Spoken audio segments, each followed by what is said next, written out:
Sejak 4 bulan terakhir, kegiatan belajar mengajar harus dilakukan dengan cara daring atau online. Situasi ini memaksa guru dan murid harus berjauhan karena berada di rumah saja. Mulai dari akhir tahun ajaran 2019 sampai 2020 hingga masuk tahun ajaran baru 2020-2021, aktivitas belajar mengajar masih dilakukan melalui daring. Dr. Anda Hajah Husna, guru kelas 4 SD Negeri 23 Palembang ini mengaku sangat rindu dengan suasana kelas yang ramai dengan muridnya.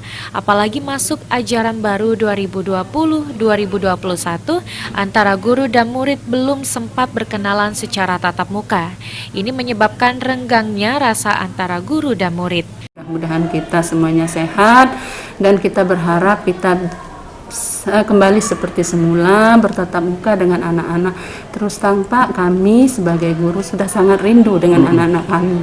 Kami sudah lama tidak bersapa dengan mereka. Jadi harapan saya semoga kami sebagai guru dan anak-anak juga bisa bertatap muka dan bisa bersentuhan fisik dengan mereka. Jadi ada kasih sayang kami dengan anak-anak kami. Itu harapan, mudah-mudahan khususnya kita negara Indonesia ini akan diangkat oleh Allah Subhanahu wa taala virus ini dan kita dalam keadaan sehat semua. Semua rasa rindu ini harus tetap ditahan demi memutus mata rantai penyebaran COVID-19 yang sedang menjadi pandemi di Kota Palembang.